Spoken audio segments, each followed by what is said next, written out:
Bienvenidos todos a esta conferencia que va a pronunciar Monseñor Reig sobre el Cardenal Cisneros. Esta conferencia se enmarca dentro del curso de Historia de España que la Asociación Enraizados desarrolla. Ya vamos por la tercera edición del curso de España, del curso de Historia de España. Es un curso que pretende indudablemente conocer los hechos, los acontecimientos, los personajes principales de nuestra historia, pero la finalidad principal es, con la ayuda de Dios, entender el sentido de la historia de España, lo que podríamos llamar la filosofía de la historia de España, o para los creyentes, la teología de la historia de España, ¿no? Que podemos entender que Dios ha podido querer de esta historia, cómo ha podido ir a actuar también de forma providente a través de ella, qué ha pasado cuando nos hemos alejado del proyecto de Dios que tenía para nosotros, etcétera. Para los que nos estén escuchando, animarles a apuntarse, todavía queda alguna plaza, y aunque hoy comienza el curso oficialmente, pues todavía están a tiempo de hacerlo. Pueden encontrar toda la información en la página web de la asociación enraizados.org. Todos conocemos a Monseñor Reig, quizá no habría que dedicar mucho tiempo, pero simplemente por una razón de educación, pues voy a dar algunos rasgos muy sintéticos de su vida. Nació el 7 de julio de 1947, si me equivoco en algo me puede corregir. En Cocentaina, Alicante, tenemos la Virgen de su pueblo, que hoy también nos preside y a quien nos encomendamos. Es licenciado en Sagrada Teología por la Universidad Pontificia de Salamanca y doctor en Teología Moral por la Pontificia Universidad Lateranense de Roma. Fue ordenado sacerdote en 1971 en la diócesis de Valencia, a la que pertenecía porque su pueblo territorialmente está en la archidiócesis de Valencia, y pues allí desarrolló sus primeras misiones como sacerdote en la diócesis de Valencia, y posteriormente fue nombrado obispo de Segorbe Castellón por Juan Pablo II, por San Juan Pablo II, y posteriormente fue trasladado a la diócesis de Cartagena y finalmente a la de Alcalá de Henares, de tal manera que los que somos más madrileños hemos tenido la ocasión de tenerle más cerca de nosotros. Recientemente pues presentó a la edad de jubilación del obispo, 75 años, su renuncia, y desde entonces pues es obispo emérito de esta diócesis complutense.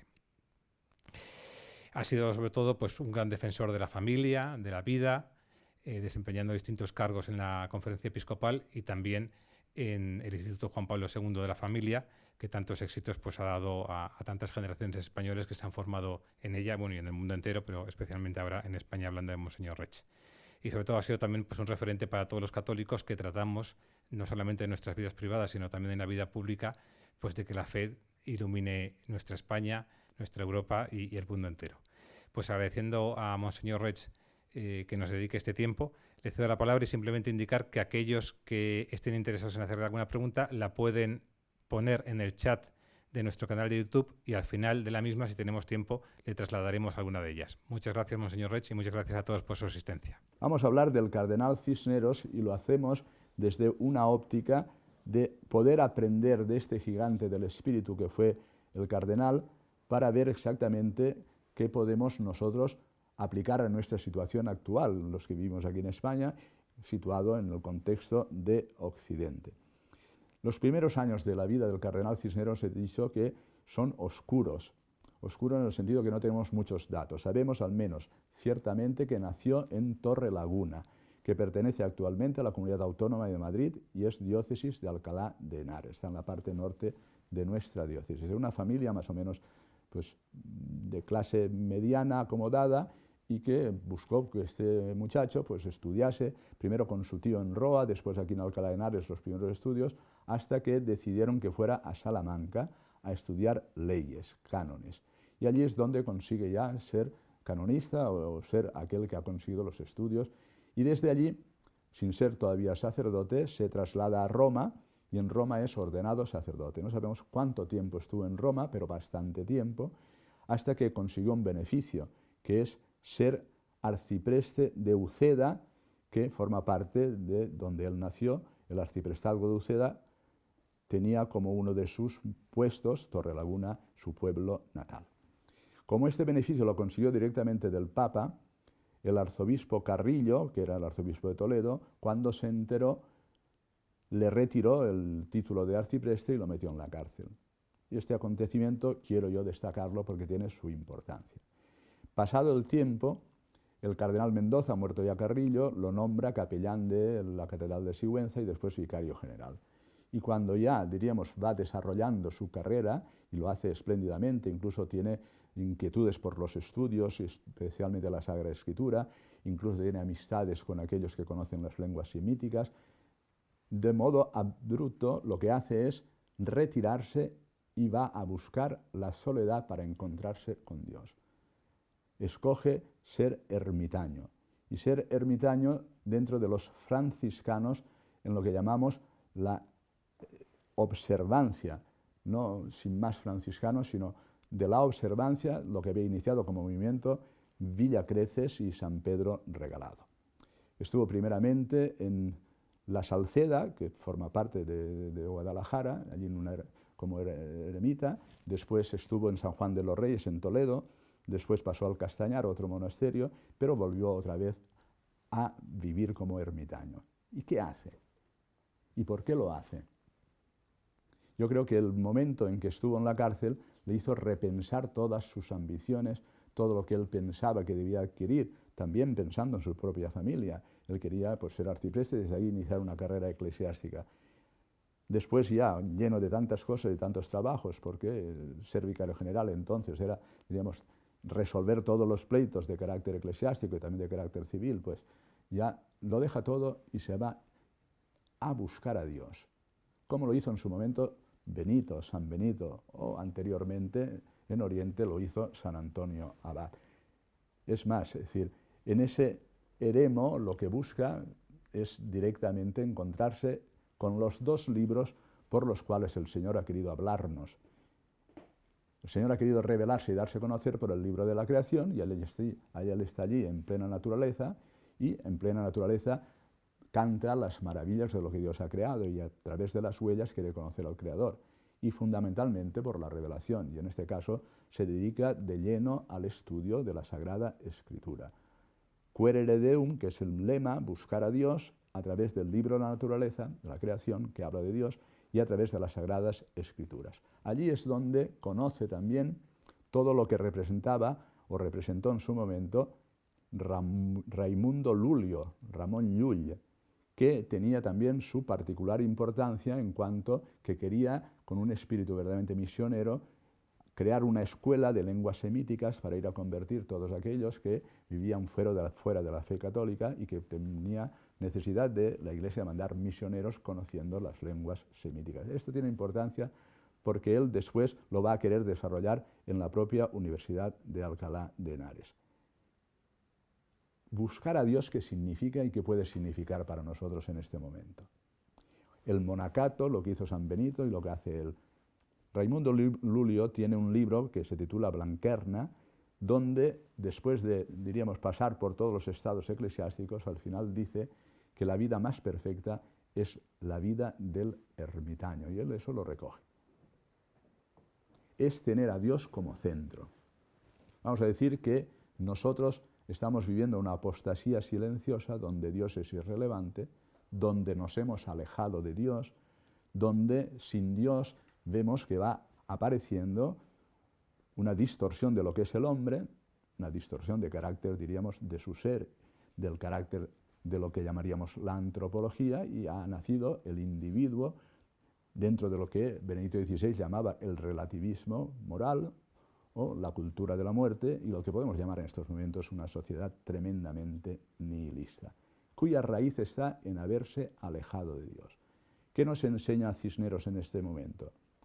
Que igual que ya avanzado el siglo XV, en el siglo XVI, empieza lo que llamamos el humanismo renacentista, que quiere poner al hombre como centro, desplazando a Dios, él en cambio quiere volver a colocar a Dios en el centro, y desde el centro explicar nuestro origen. Nosotros hemos conocido a la vida siendo, no la hemos creado, se nos ha dado, y nos preguntamos siempre por el origen. ¿Cuál es el origen? Pues él está consciente, dentro de lo que era el ambiente propio de la época, de que nuestro origen está en Dios creador, que nos ha creado a su imagen y semejanza, que es decir, a imagen de lo que es inmensamente Santísima Trinidad como una comunión de amor, y hemos sido creados precisamente para devolver toda la creación a Dios en servidumbre, en alabanza, como dice San Ignacio de Loyola en sus ejercicios espirituales, ¿no? Hemos sido creados por Dios para servir a Dios, para bendecirle, para servirle, para alabarle, etc. Desde Dios, la explicación de lo que somos nos da el origen, nos da el fundamento de lo que somos, y lo que somos es no simplemente individuos, quiero recalcar esto, porque Dios nos ha creado para la comunicación, primero varón-mujer, porque creó al hombre varón-mujer, y desde ahí la apertura, desde lo que es la familia, a lo que llamamos la sociedad. Y por tanto, la sociabilidad es algo que forma parte de nuestro ser, porque nuestro origen es para la relación, la comunicación y el amor. En primer lugar, yo-tú, el amor interpersonal, desde la amistad, o la amistad conyugal, lo que es el matrimonio, desde él, por la apertura a la vida, la familia, y desde la familia se va organizando lo que es la sociedad.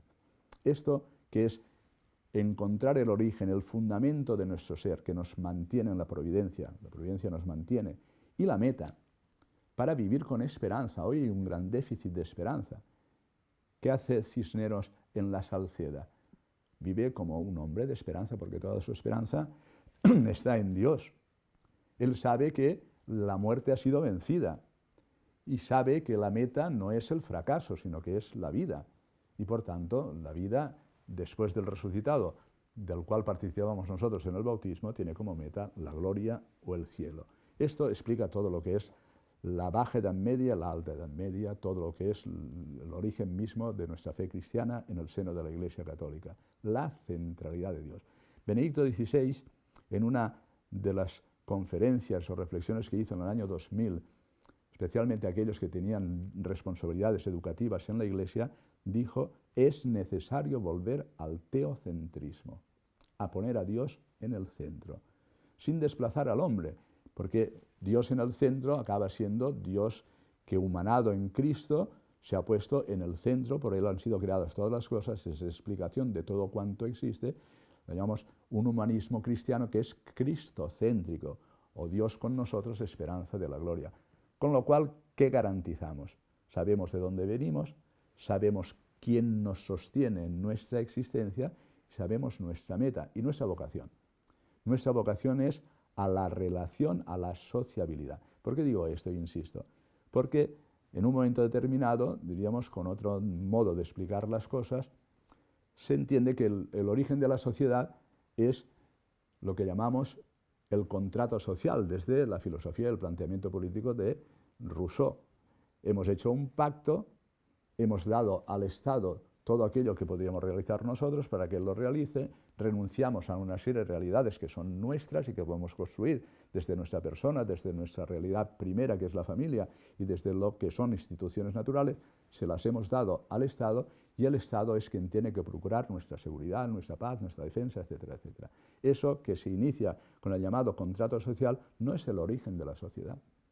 El origen de la sociedad es el mismo origen de la persona, porque hemos sido creados para la sociabilidad, que se va por círculos concéntricos, diríamos, generando desde el matrimonio, desde la familia, las instituciones naturales, pasando por el municipio, pasando por todas las instituciones, etcétera, etcétera, que culminan en el Estado. Pero el Estado, en la época de Cisneros, es el rey y el reino. Pero el rey, que tiene autoridad porque la ha recibido de Dios inmediatamente, pero la ha recibido de Dios a través de las distintas instituciones en que se da la corona y la sucesión de la corona, tiene que respetar lo que es la propia vocación a la sociabilidad, y por tanto lo importante es que reine gobernando el reino desde los principios que explican el origen de la persona, lo que es, diríamos en terminología ya jurídica, la ley natural, y por tanto sirviendo la verdad, y desde la ley natural que da razón de lo que es nuestra vocación y la manera en que hemos de vivir, desde ahí adquirir el bien, no los intereses individuales, no simplemente los intereses corporativos, sino el bien que llamamos común, que es el desarrollo de todas las instituciones que hacen posible, como en aquella época la corona, después las cortes, después las distintas instituciones que fue generando con la corona cuando después ya tuvo responsabilidades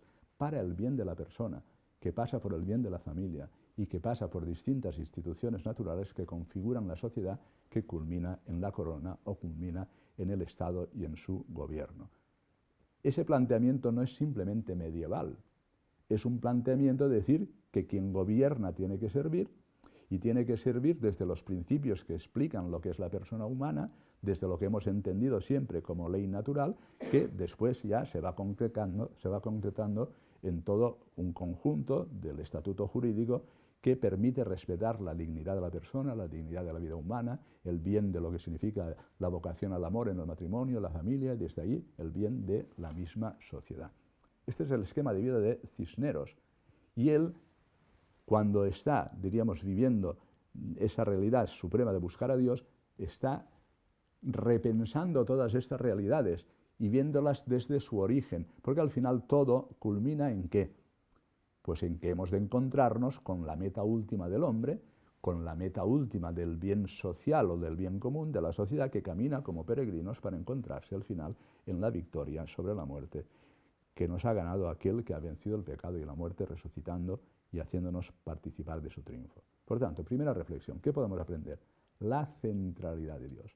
El hombre no se explica sin Dios, es un enigma, porque la alternativa es dejar lo que es esta explicación desde la creación y desde lo que llamaríamos una reflexión que se hizo desde la metafísica, comenzando desde Aristóteles, concluyendo en los grandes principios metafísicos de Santo Tomás de Aquino y todo lo que ha supuesto esto. La alternativa es el evolucionismo, como filosofía primera, como diciendo venimos a este mundo desde la necesidad, desde la casualidad, desde el azar, y por tanto, diríamos, con una competitividad según el ambiente, según la potencia de cada uno de los seres, se va generando que al final aparece el hombre. Pero aparece el hombre no definido en la sabiduría de Dios creador, que ha puesto sus principios y la verdad del propio hombre y su propia vocación, sino desde lo que ha venido como evolución, y por tanto no tenemos ninguna identidad, es lo que estamos viviendo en estos momentos, sino que la libertad crea la propia identidad. Soy lo que decido ser. Más todavía en estos momentos, ya diríamos, estamos entrando en crisis de una sociedad emotivista, pero ha sido, digamos, soy lo que siento. Bueno, pues Cisneros está en la antípoda de este pensamiento. Cardenal Mendoza, cuando en un momento determinado viene la conquista de Granada, y entonces empieza una época verdaderamente espléndida de lo que es España y el legado que ha dejado España para toda la historia y para este momento presente, en 1492 acaba la conquista de Granada, la reconquista que llamamos, descubrimiento del Nuevo Mundo, y los reyes católicos, Fernando e Isabel la Católica, al que era su confesor de la reina, Fray Hernando de Talavera, lo nombran arzobispo de Granada. Y en ese momento, al que estaba en el eremo, era un ermitaño, el que estaba buscando a Dios en la naturaleza, en las Sagradas Escrituras, el que vivía la soledad rica de saberse lleno de la presencia de Dios, es llamado por intercesión de Mendoza para ser nada menos que confesor de la reina Isabel la Católica. Y aquí, diríamos, se da una coincidencia de dos gigantes del espíritu, el cardenal Cisneros y la que está siempre en proceso de beatificación y canonización, Dios nos lo conceda, la reina Isabel la Católica. Se juntan, él pone condiciones para poder ser el confesor, porque dice, bueno, yo quiero continuar viviendo como franciscano de la observancia, no quiero vivir en la corte, quiero continuar viviendo con mis hermanos, pero una serie de condiciones, y se las respetan y después la vida pues le llevará por los caminos en que la providencia tenía más o menos pensados para él y para nosotros, para el bien de España.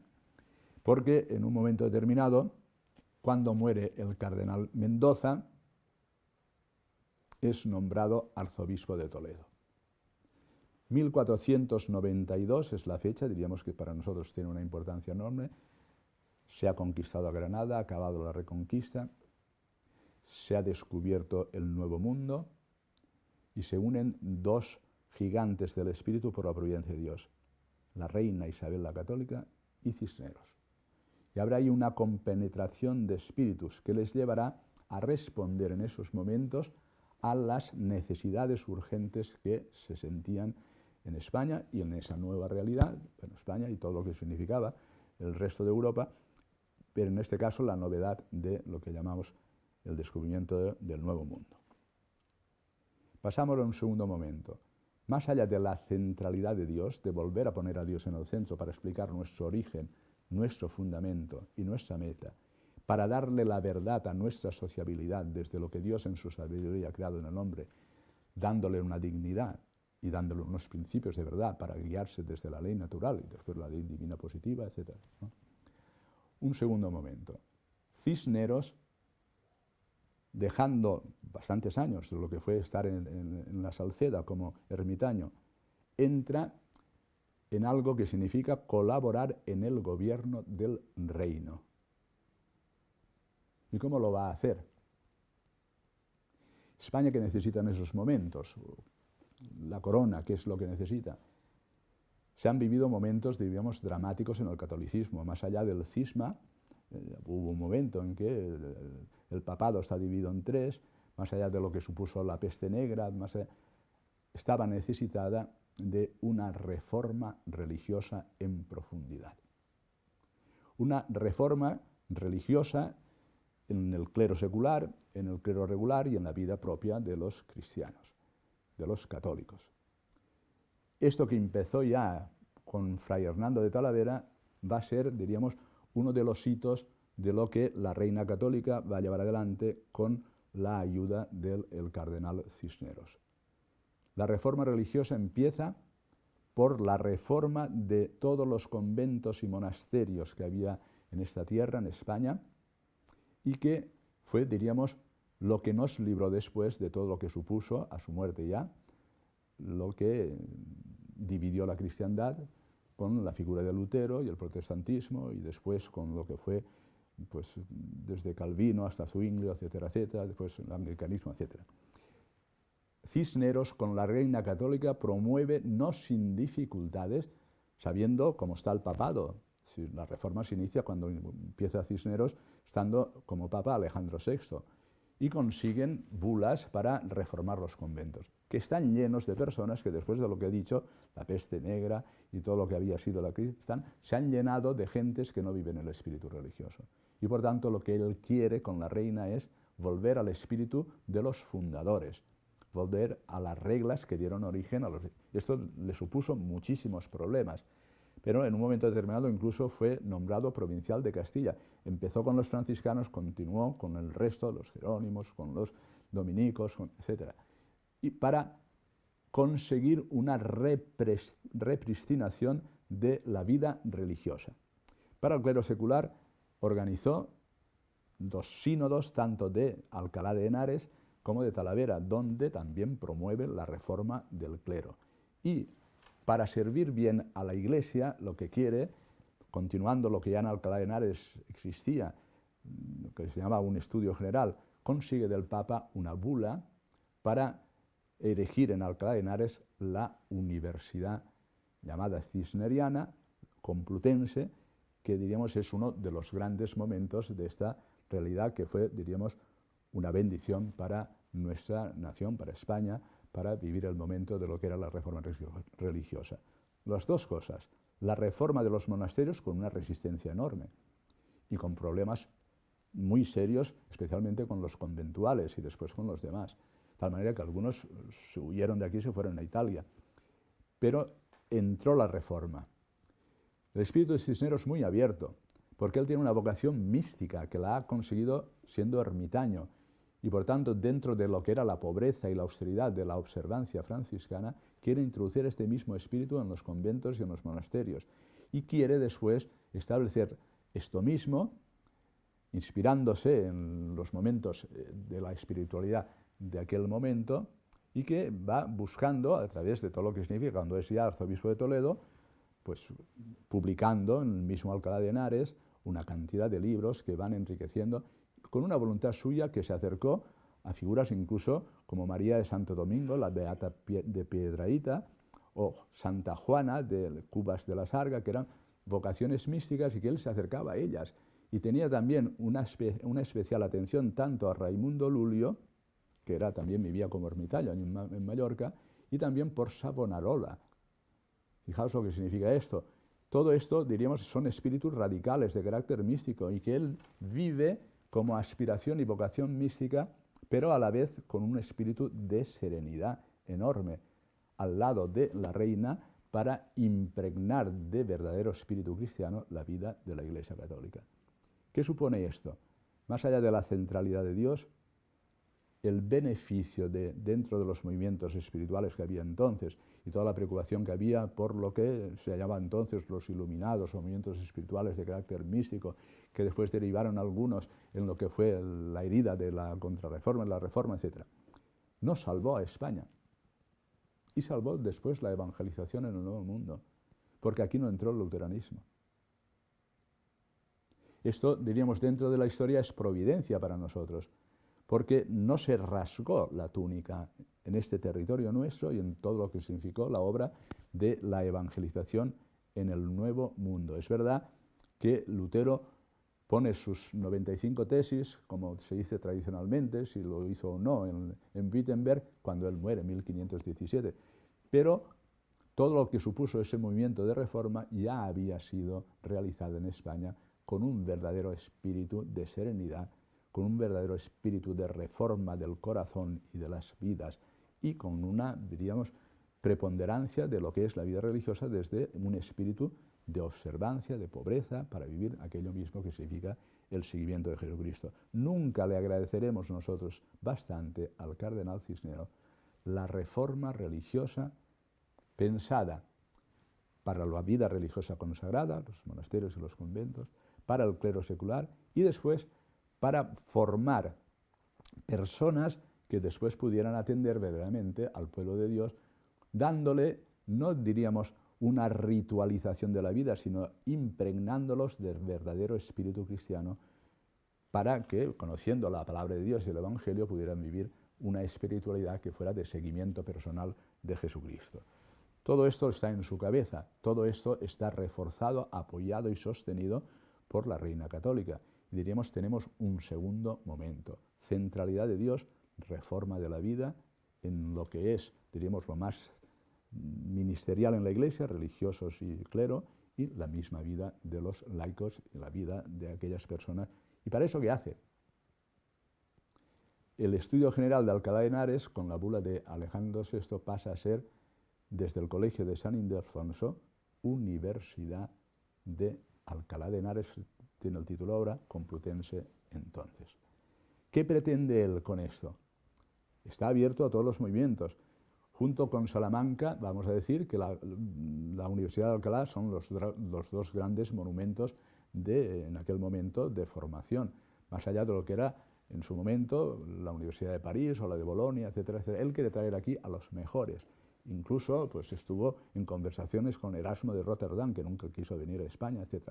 Con un espíritu, digamos, abierto a todo lo que era recuperar un espíritu evangélico. La universidad la organiza de tal manera que, más allá de los estudios preliminares, de todo lo que significa pues, la gramática, la retórica, etcétera, etcétera, desde 3 grandes escuelas para estudiar en profundidad lo que es la teología, desde lo que es la rama que llamaríamos tomista, la que es escotista y la que con Gabriel Biel se abre al nominalismo. Es decir, crea 3 corrientes para poder escoger los alumnos el estudio de la teología en aquellos momentos para decir no cerrar al espíritu de los que van a formarse todo aquello que era en aquel momento una corriente de estudio teológico con distintas escuelas. Ese hito de la Universidad de Alcalá de Henares era para formar al clero, para formar a los religiosos y para formar a todas aquellas personas que después tenían que trabajar en la administración con una formación verdaderamente sólida que le dio, diríamos, un empaque particular a lo que era la sociedad española en aquellos momentos para tener después, pues junto con la reina, todo lo que fue creando, como una administración pública, como lo que eran los sistemas de ordenanzas y de seguridad para poder tener un propio ejército que defendiera los principios y que mantuviera la seguridad y mantuviera la paz, y todo lo que, diríamos, se creó con los reyes llamados así católicos y especialmente unido al espíritu de la reina Isabel la Católica. Bueno, como él, vamos a decir, primer punto, ¿qué podemos aprender de él? La centralidad de Dios. ¿Qué podemos aprender de él? el formar a las personas y reformar los corazones para poder vivir según la dignidad que Dios nos ha dado y según los principios que en la sabiduría del Creador ha puesto en nosotros y que llamamos la ley natural, con aquellos que pudieran enseñar y pudieran formar, con la escuela, diríamos, de lo que fue la Universidad de Salamanca y con la escuela de lo que fue la Universidad Complutense. Dentro de lo que se busca en esos momentos, más allá de la teología y más allá de lo que es el cuidado de la salud y la medicina, etcétera, las distintas ramas que irán surgiendo en la universidad, se busca conocer en profundidad, porque ese era el momento evangélico que se estaba buscando, la palabra de Dios que se contiene particularmente en la revelación, en la Sagrada Escritura. Y para ello emprendió, y esto es otra cosa que podemos aprender del cardenal Cisneros, desde una magnanimidad, que es la gran virtud, junto con la prudencia de aquellos que nos tienen que gobernar, lo que llamamos el inicio de lo que culminó en la edición de la Biblia políglota. Él recogió todos los manuscritos y todos los textos que podía en las distintas lenguas y encomendó, diríamos, a toda una escuela para poder poner la Biblia en todas las lenguas originales, de tal manera que estaba pues, el hebreo, el caldeo, etc. Después, para poder traducirla, lo que fue la traducción de los 70 en griego, lo que fue la edición de la Biblia políglota. Eso fue un hito de aquel que se adelantó incluso a Erasmo de Rotterdam, que al cabo de unos años publicó el Nuevo Testamento en griego. Él ya lo había hecho. No tuvo mucha fortuna porque cuando la quiso llevar a Europa, el barco que llevaba todas las Biblias editadas, pues naufragó y muchas de ellas no pudieron repartirse por toda Europa. Pero ahí está la Biblia políglota de aquel que buscaba a Dios siendo ermitaño en el libro de la Revelación o las Sagradas Escrituras. Bueno, pues otra de las realidades que entiendo que ahora mismo, pues gracias a Dios hemos recuperado en estos momentos, pues claro, después de la Reforma viene el Concilio de Trento y ya el acceso a la Escritura no era tan fácil y por tanto hemos tenido que esperar muchos siglos para que la palabra de Dios llegue como manantial a los católicos, a todas las personas y que podamos conocerla en profundidad a través de todo lo que significa el estudio, incluso con las lenguas originales de la Sagrada Escritura. Cisneros se adelantó a ese momento y quiso un clero bien formado, un clero que conociese la revelación y que pudiera vivir con espíritu evangélico de la palabra de Dios. 1492, hemos dicho, es el momento en que se da el descubrimiento del Nuevo Mundo. ¿Y qué hace entonces Cisneros? Pues Cisneros, con la Reina Católica, va siguiendo los pasos de lo que va a ser una realidad totalmente nueva y que abre unos horizontes verdaderamente espléndidos.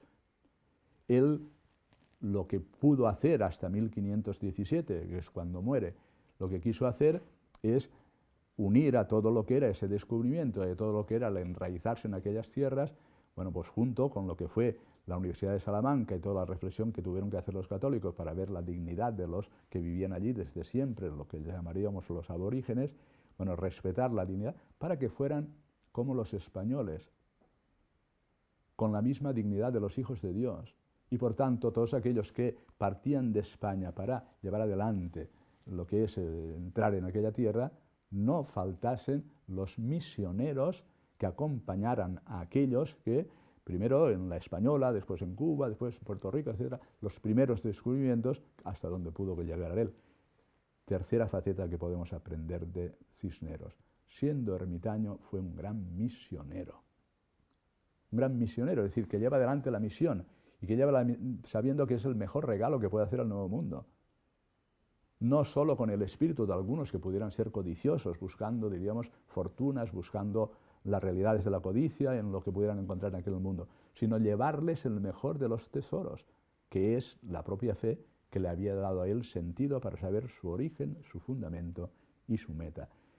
Empezó mandando unos pocos misioneros franciscanos, incluso su propio compañero, su propio secretario lo mandó, es decir, quiso mandar lo mejor. Después de los franciscanos llegaron los dominicos, incluso él tuvo sus conversaciones con Bartolomé de las Casas y dentro de todo ese mundo complejo de lo que pudo ser en los primeros inicios aquella entrada en aquel nuevo mundo, él puso los medios para que aquello fuera verdaderamente la gran obra de la evangelización, donde los propios indios, donde aquellos que vivían en aquellas tierras pudieran ser respetados en su dignidad, pudieran trabajar sus propias tierras, pudieran ser gobernados dignamente y pudieran alcanzar, diríamos, el ser súbditos de la corona, como lo eran aquellos que vivían aquí en España. Es la gran obra de Isabel la Católica y que se refleja en su testamento, diríamos que es una joya, es un bien, diríamos, que no tiene nada que ver con lo que después fue otras realidades llamadas de América. No, la obra española, dentro de lo que pueden ser sus propias deficiencias, como siempre, en donde hay una obra humana, fue la gran obra de la evangelización, que luego condujo a lo que llamamos el mestizaje, etcétera, etcétera. Es decir, fue una obra única. Algunos dicen que después de la redención de Jesucristo no ha habido obra cristiana más grande que la evangelización del Nuevo Mundo. Y esto llevado por dos almas de Dios, que es la Reina Católica y Cisneros. Con lo cual le dio una impronta a todo aquello que fue, digamos, de una expansión enorme, a la cual ya no pudo llegar Cisneros porque eran los inicios. Centralidad de Dios, amor y servicio al reino y al rey, a la corona, a los reyes, para que gobernaran desde la ley natural, procurando el bien común, por tanto, ayudando a la corona a gobernar según los principios que respetan la dignidad humana y dan sentido desde la verdad a lo que es la sociabilidad humana, más allá de lo que después vino con el contrato social, que acaba siendo la imposición de las mayorías sobre aquello que desde el consenso se quiere establecer como verdad, sin respetar los principios de lo que es la propia persona o el carácter inviolable de la vida humana. Una vez que se conquistó Granada, allí como arzobispo, Fray Hernando de Talavera fue, diríamos, poquito a poquito entrando en ese mundo, pero no progresaba la conversión, porque uno de los grandes principios que vivía Cisneros con la Reina Católica es mantener la unidad del reino, manteniendo la unidad religiosa. Dos principios que ha vivido España siempre, que ahora en estos momentos estamos viviendo momentos de verdadera decadencia en todos los sentidos, también decadencia moral y decadencia de identidad. Mantener la unidad religiosa que sostiene la unidad política o la unidad del reino.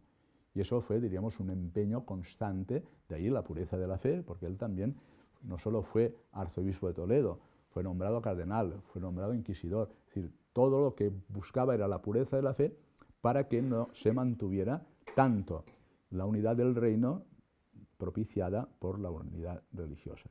Bueno, pues los reyes católicos que visitaron Granada se dieron cuenta de que no se avanzaba en la evangelización, que hubo una serie de conversos, pero que esos conversos después vivían según las costumbres musulmanas y estaban como aparentando. De tal manera que la reina vio aquello y dice, aquí no ha cambiado nada.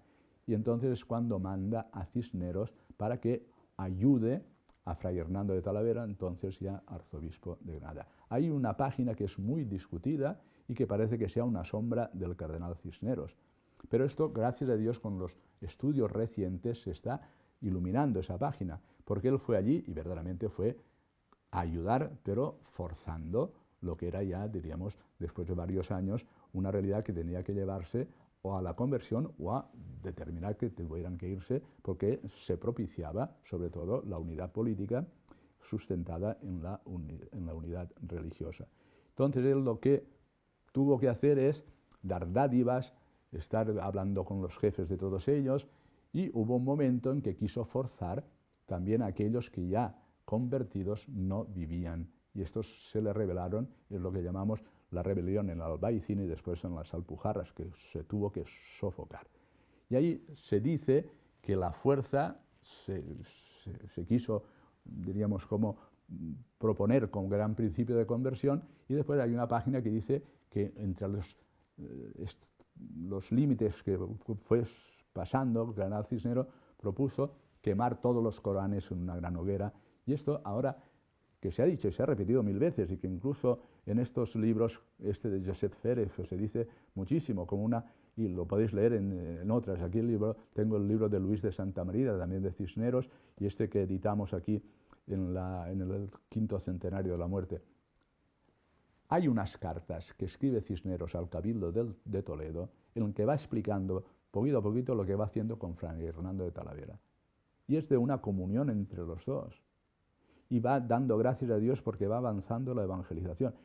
Y todo esto que se dice como página negra del cardenal Cisneros, se dice pasados muchos años de los acontecimientos, porque en el momento en que se dice que ocurrieron estos hechos, no hay ninguno que escriba sobre ello. Por tanto, no responde a la verdad de los hechos, al menos con la exageración que se está diciendo. Quemar libros se hacían en todos los sitios y de distintas maneras.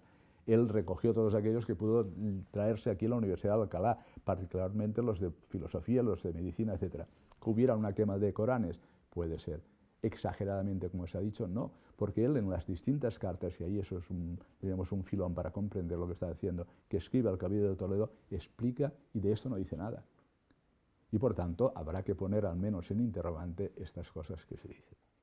Su espíritu le llevaba a, desde los grandes principios de lo que era la fe católica, todo lo demás era herejía y por tanto no, para un espíritu católico en la época en la que nos situamos no podía ser, pues fue, diríamos, llevado a cabo con un espíritu verdaderamente de un hombre que podemos calificar un alma de Dios y con espíritu místico.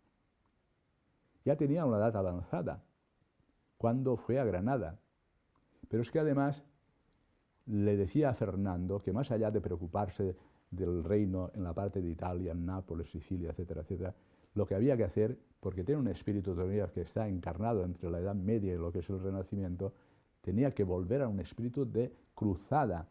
Y entonces le propone Fernando que más allá de la reconquista acabada en España, para que no volviera a suceder la invasión musulmana, había que conquistar el norte de África y continuar avanzando hasta restaurar los lugares sagrados en Tierra Santa. Fernando el Católico está con las preocupaciones de Nápoles y Sicilia, con las preocupaciones de la sucesión, etc., y no le hace caso a Cisneros. Y entonces Cisneros toma él mismo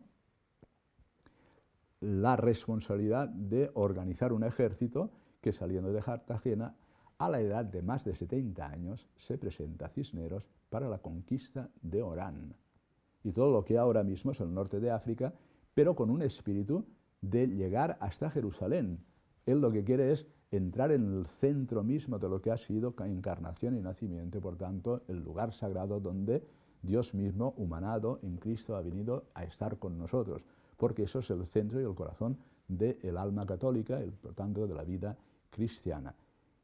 Bueno, los que fueron allí a África, bueno, le dijeron que él se dedicara a la oración y que ellos harían el resto, ¿no? Pero estuvo allí a los más de 70 años y pagándolo todo desde la Mitra de Toledo. ¿Qué significa eso? ¿Qué podemos aprender? Pues claro, uno puede decir, pues ahora mirado con ojos desde hoy, significa el no respeto. Tal. Él pensaba que había que conquistar África para que no se perdiera de nuevo la unidad tanto del reino como la unidad religiosa. Estamos viviendo en un espíritu que hemos de situar bien en lo que es finales del siglo XV y comienzos del siglo XVI. Si nos salimos de esas coordenadas, pues ya las cosas podemos mirarlas con ojos distintos. Es un hombre que tiene el fuego de la evangelización y de la misión. Es un hombre que quiere extremar hasta el máximo el amor a su tierra y el amor a la religión para que España pudiera ser lo que es, lo que ha sido. España sin el catolicismo no se entiende.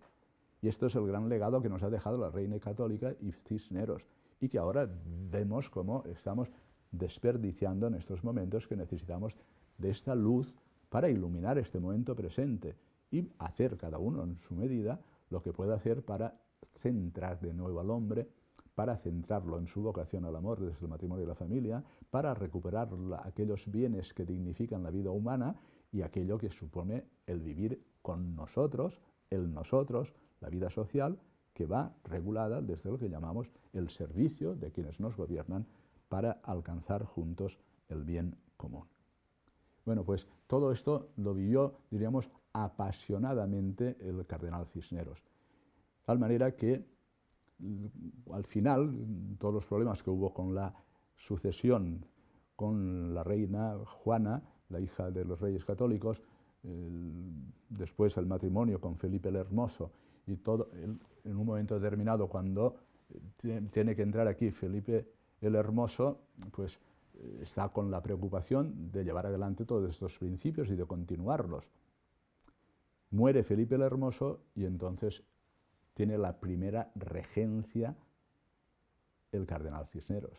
O sea, no solo fue un hombre que tenía en los inicios de su vida preocupaciones codiciosas de hacer una carrera eclesiástica, encarcelado, replanteado todo de nuevo, vicario general de Sigüenza, reconsideración de la vida, buscar a Dios y buscarlo a Dios en la soledad del eremo, después llevado a colaborar con la corona, con la reina Isabel la Católica, después todo lo que hemos ido enunciando desde una vocación magnánima de los dos.